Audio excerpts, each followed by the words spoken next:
Bonjour, aujourd'hui on explore Let's AI, une IA qui génère de l'image à partir d'un texte.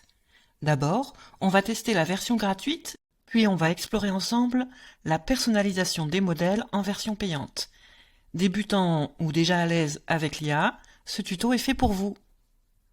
La version gratuite de Let's AI, une fois que vous avez créé un compte, vous donne droit à 240 crédits. Il faut savoir que une image coûte environ 20 crédits, donc on peut tester avec environ une douzaine d'images. Let's AI est donc une IA en text-to-image, c'est-à-dire que on va taper un prompt, régler les paramètres et c'est relativement simple. Voyons ça tout de suite. Nous voilà sur la page d'accueil de Let's AI.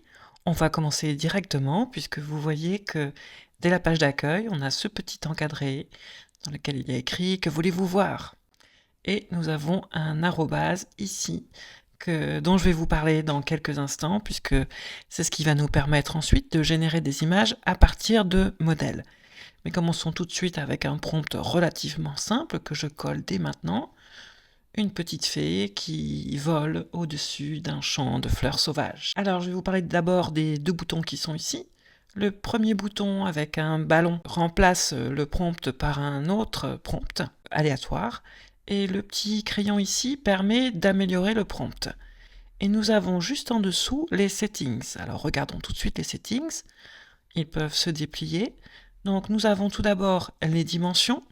Donc on peut régler manuellement format portrait, format carré, format paysage. Nous avons le modèle, donc là on va rester en V3 puisque c'est le dernier modèle. Le nombre d'images qu'on souhaite générer, donc moi j'ai choisi de n'en générer qu'une parce que pour l'instant je teste la version gratuite et j'ai déjà fait quelques essais.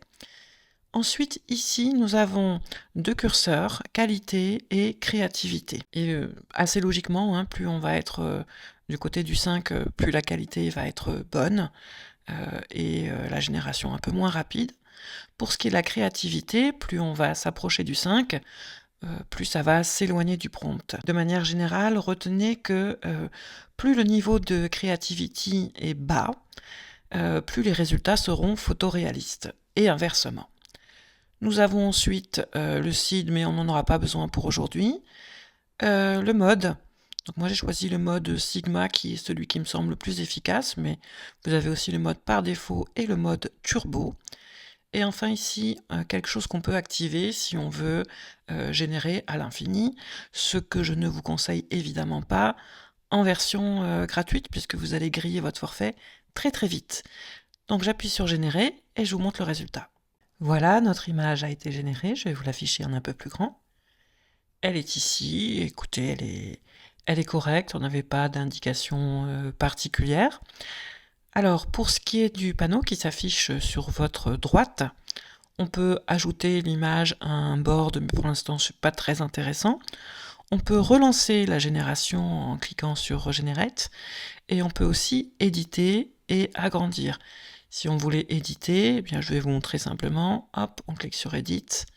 Ça se passe un peu comme sur l'éditeur de Midjourney. On a une gomme et on va pouvoir gommer certaines parties de l'image et demander ce qu'on veut en fait. Voilà. Bon, je vous laisserai regarder par vous-même, ça n'est pas très très compliqué. Je vais maintenant revenir à mon prompt et je vais vous montrer comment on peut l'améliorer. Donc j'appuie sur Improve Prompt. L'IA réfléchit, me propose un nouveau prompt. On va générer pour voir le résultat. Voilà, l'image vient de se générer. Je vais vous l'afficher également en grand. Donc avec l'amélioration du prompt, on a une image un peu différente.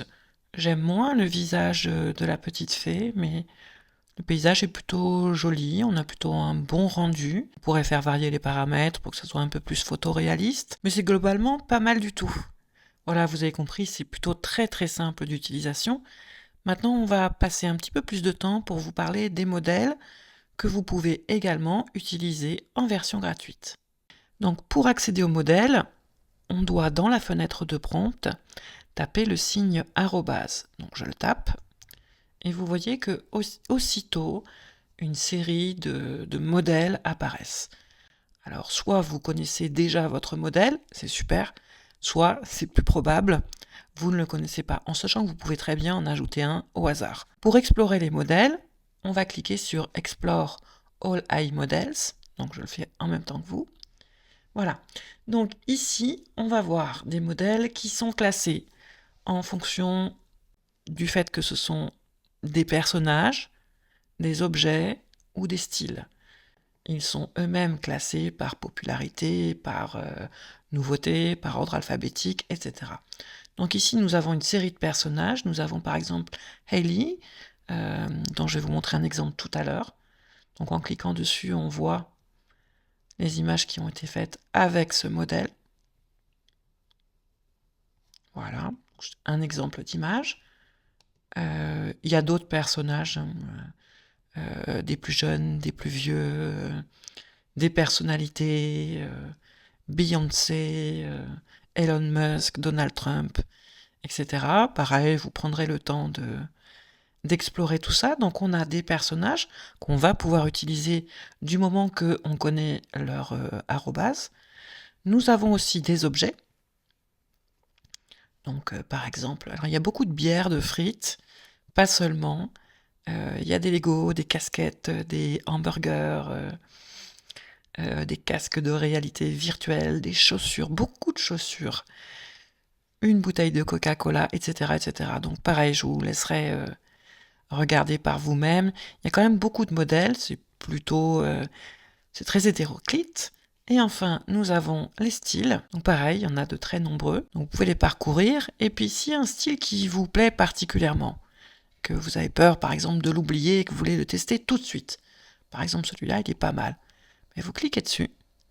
Et puis ensuite, vous pouvez évidemment vérifier que c'est le style qui vous convient en regardant ce que les autres utilisateurs ont fait en utilisant ce style. Mais vous pouvez aussi directement cliquer sur Try this AI model. Hop, je le fais avec vous. Et donc là, par exemple, on pourrait taper, je ne sais pas, un chat, par exemple. Et comme on est foufou, on va demander aussi une amélioration du prompt. Et on génère. Et voilà notre image qui a été générée avec le modèle qu'on avait sélectionné. C'est plutôt sympa et ça respecte bien le modèle qu'on avait choisi. Vous l'aurez donc compris, en tapant arrobase dans la fenêtre de prompt, on peut générer des images à partir de modèles, de personnages, d'objets et de styles. Je vais vous montrer un petit peu les essais que j'ai faits. Donc d'abord, j'ai utilisé le personnage de Hailey. Donc j'ai repris le prompt que j'ai tapé avec vous tout à l'heure. Et j'ai demandé à ce qu'elle soit une petite fille. Voilà le résultat. Ensuite, j'ai demandé la même chose, mais avec une amélioration du prompt. C'est plutôt pas mal et on reconnaît bien le personnage. Ensuite, j'ai voulu tester les objets. J'ai testé la boîte de Lego. Donc la ville de Paris comme une boîte de Lego. C'est pas foufou. Voilà, le modèle est pas parfait. Je sais pas, oui, ouf. Bon. Ensuite, il y avait un modèle Mannequin Peace, donc j'ai voulu essayer un bébé style Mannequin Peace. Ça marche, voilà. C'est pas extraordinaire, mais ça marche. Ensuite, j'ai voulu tester le style abstrait, donc j'ai demandé une femme dans le style abstrait, et le résultat est cohérent avec les images qu'il y avait dans le modèle. Alors ensuite, j'ai voulu tester un mélange. On peut mélanger autant de modèles qu'on veut. Donc pour celui-là, j'ai testé Beyoncé qui mange un gâteau d'anniversaire dans un style vintage. Je trouve que ça fait le job, même si je reconnais pas tout à fait Beyoncé, mais c'est quand même pas mal, voilà. Donc on peut s'amuser à mélanger plein de modèles. Je pense qu'il y a de quoi... oui, il y a vraiment de quoi créer des tas de choses plutôt chouettes. Ensuite, je suis tombée sur le modèle rétro-stick que je trouve très joli. Donc j'ai demandé un prompt au hasard et puis j'ai mis ce modèle-là, voilà. Et puis les trois derniers, on les a vus ensemble. Je voudrais terminer cette première partie de l'exploration de la version gratuite de Let's AI en vous montrant un petit peu ce qui est juste en dessous. Donc juste en dessous, on a les différents modèles et puis encore d'autres modèles et des images faites par la communauté. Ce qui est intéressant là-dedans, c'est qu'on peut tout à fait reprendre un prompt. Donc s'il y a quelque chose qui nous plaît, par exemple, ben voilà, celle-ci me plaît, c'est le style rétro-stick qui me plaît beaucoup. Donc il suffit de cliquer sur Regenerate, avec mon accent fabuleux, pour générer une image qui reprendra exactement le même prompt et le même style. Donc on va le faire maintenant pour terminer cette première partie. Voilà, on peut mettre les settings qu'on veut. Moi je vais juste cliquer sur régénérer. Ça y est, la génération est faite, donc ça c'était l'image de départ. Et voici le résultat, une fois régénéré, dans un autre format. On a tout à fait les mêmes caractéristiques, même style, même couleur. C'est plutôt pas mal. On va pouvoir passer à la deuxième partie. Dans sa version payante, Let's AI nous permet de personnaliser des modèles, c'est-à-dire de créer notre propre personnage récurrent, ou notre propre objet, ou notre propre style. C'est ce que nous allons tester dans cette deuxième partie. Pour pouvoir créer son propre modèle, il va falloir prendre un abonnement. Voilà, donc j'ai 0 crédit, donc il est temps de choisir un abonnement. Je vais prendre le premier, Beginner, à 9,90 € par mois. Donc vous voyez que vous avez plusieurs possibilités. Moi je choisis celle-ci parce qu'elle me permet voilà, d'utiliser l'AI modèle. Voilà, mon abonnement est pris. Maintenant je vais vous indiquer comment créer votre propre modèle. Il suffit tout en bas de cliquer sur Create AI Model, donc ce que je fais. Ensuite, on va cliquer sur Créer un nouveau modèle. On va taper son nom, cette étape est très importante. L'idée, c'est que vous vous souveniez vraiment bien du nom de votre modèle pour pouvoir le retrouver ensuite. Je vais l'appeler Hop Hop Hop, avec un E à la fin, car j'ai beaucoup d'espoir. Ensuite, on sélectionne le type de modèle, donc ici c'est un personnage, mais vous avez compris que vous pourrez faire la même chose pour un objet, quel que soit l'objet, mais ça peut être un vêtement, ça peut être peu importe. Et on peut faire la même chose pour le style. Donc là, je clique sur personne, puis sur continuer. Je vais choisir de mettre mon modèle en mode public, c'est ce qui est recommandé. Mais si par exemple vous avez envie de tester avec des images de vous, probablement que vous choisirez l'option privée. Je clique sur continuer, j'accepte les conditions, ce que ça signifie c'est que je suis propriétaire des droits à l'image, etc., etc. Maintenant c'est le moment où l'IA me demande d'uploader 5 à 10 images, je vais en uploader 15 pour être plus sûr, de mon personnage. Je vous invite à lire le guide, on a le lien dans une des étapes précédentes. Ce guide ressemble beaucoup à celui que vous auriez pu avoir sur Kling par exemple. Je vous ai déjà fait un tuto pour vous montrer comment faire un personnage consistant avec Kling, donc sont à peu près les mêmes règles, c'est-à-dire différents angles, différentes perspectives, différents arrière-plans, etc., etc. Je vous laisserai prendre le temps de lire. Vous avez des exemples en plus qui sont, voilà, qui donnent une bonne indication. Donc moi j'ai généré avec Midjourney une quinzaine d'images d'un même personnage, donc en utilisant le caractère référence. Donc je vais les uploader maintenant. Voilà, mes 15 images ont été uploadées. Je vais cliquer sur Start Training. Alors, une fois que c'est fait, on vous demande de remplir une petite description, mais parfois elle est faite automatiquement. Donc là, ici, une jeune femme avec des cheveux bruns ondulés, des yeux bleus. C'est parfait, rien à rajouter de plus. On peut décrire son modèle, donc moi je vais faire un truc simple, j'ai marqué a woman. Voilà, il n'y a pas de website, donc je ne vais rien rajouter de plus. Et je vais cliquer sur Save. Voilà, maintenant l'IA va travailler. Et quand vous recevez un email de la part de Let's AI, vous allez pouvoir utiliser votre modèle. Voilà, il s'est passé à peu près 1 heure, j'ai reçu un mail me demandant d'activer le modèle, mais on peut aussi le faire via les notifications qui sont en haut à droite de votre écran. Donc comme j'avais un peu de temps, j'ai préparé un autre modèle, un modèle style cette fois-ci, en téléchargeant des images de style pop que j'avais générées avec Midjourney, comme ça on va pouvoir tester les deux modèles. Donc, ok, donc maintenant je vais chercher mon modèle en le tapant dans la barre de prompt. Donc hop hop hop, voilà, c'est mon modèle. Et puis je vais rajouter le prompt de tout à l'heure. et je vais générer. Alors maintenant ce que je vais faire, c'est que je vais faire la même chose mais en rajoutant mon style pop et on va voir ce que ça donne. Et voilà le résultat, donc notre personnage dont on reconnaît à peu près les caractéristiques principales, si ce n'est que elle a vraiment rajeuni. Alors c'est peut-être le prompt. Comme je dis a little fairy, je pense que l'IA a compris que c'était une toute petite fée, donc probablement une enfant. Je lui pardonne, on va tester autre chose tout à l'heure. Donc ça c'est avec l'ajout du style pop, pas forcément super pop, mais bon, on voit qu'il y a un style particulier. Je suis pas très satisfaite au regard des images que j'ai données à l'IA pour constituer son style, mais on va faire d'autres essais. Ok, donc maintenant je vais essayer mon personnage avec une allure futuriste, cyberpunk, etc. Je vous laisserai regarder plus en détail le prompt et je vais générer l'image. Voilà, mon image est générée.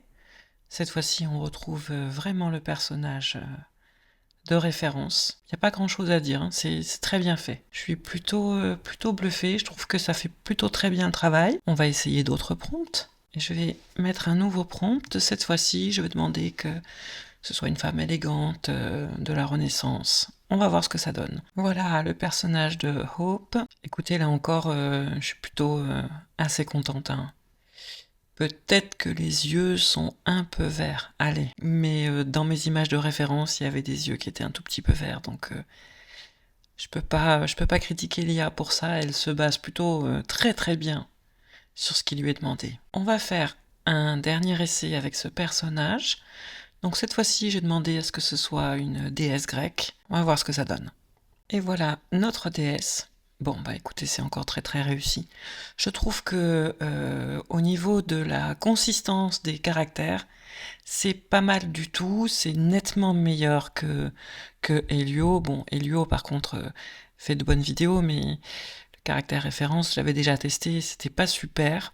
Kling se débrouille plutôt pas mal quand même. Mais là, pour de la génération de personnages, je trouve que c'est franchement très très bien réussi. Donc si vous avez un personnage, parce que c'est souvent une question qu'on me pose, vous avez envie de faire un petit film avec, mais vous voulez qu'il change d'habit, il change de décor, etc. Je vous conseille Let's AI. Pour l'instant, c'est vraiment pas mal du tout. Ce que je voudrais essayer de faire maintenant, c'est de voir si on peut mélanger deux personnages. Donc je vais aller en chercher un autre. Voilà. Hop, et Beyoncé dans un jardin. Ok, alors en fait, c'est pas hyper concluant, puisque visiblement, l'IA a mixé les deux. Alors, le mix est super intéressant, hein, je vais pas vous dire le contraire, mais on n'a pas deux personnages. Donc, peut-être que ça vient du prompt. Je fais un dernier essai. Donc, cette fois-ci, je vais penser à mettre and entre les deux noms. Et suspense. Alors oui, j'en profite pour vous montrer ceci. Un paramètre qu'on n'avait pas vu dans la première partie. Vous avez ici deux curseurs que vous pouvez faire varier. Par défaut, ils sont à 80%, il semble que c'est le meilleur réglage. Donc si vous voulez qu'il y ait beaucoup du personnage de Hope, bah, vous allez basculer le curseur du côté de 100%, etc. Bon, voilà. Donc quand vous avez plusieurs modèles, puisque on peut en mettre plus que deux, hein, on peut en mettre 3, 4, 5. Au-delà, en fait, au-delà de 3, ça devient un petit peu fouillis, un petit peu compliqué pour l'IA, mais 2 et 3, sans problème. Donc voici maintenant le résultat. Donc non, c'est pas hyper concluant. On peut mélanger personnages, style et objet. Par contre, deux personnages, j'ai l'impression que non. À part présenter une dizaine d'images qui, pour chaque image, comportent deux personnages différents, je pense que c'est impossible. Mais si vous avez une idée, ça m'intéresse. On va terminer avec une petite image avec mon style pop pour voir. Donc je vais faire simple, marquer a dog, et puis pop style. Donc si jamais vous allez sur Let's AI, comme mes modèles sont publics, vous pourrez éventuellement les réutiliser si vous voulez. Ok, alors ce n'est pas du tout un chien. Par contre, ça respecte complètement le style pop. Écoutez, j'ai testé avec vous. Je trouve que pour ce qui est du caractère consistant, c'est pas mal du tout, franchement. Il y a quelques styles qui sont très très intéressants. Il y a aussi des ratés. Ça sera à vous de voir, d'utiliser. Et voilà, j'espère que ce tutoriel vous aura été utile. Comme d'habitude, je vous invite à exprimer votre amour débordant en commentaire. Vous savez que ça aide la chaîne, donc les likes, les partages et les commentaires, tout ça c'est super chouette et c'est très très apprécié. Je vous remercie beaucoup. À bientôt!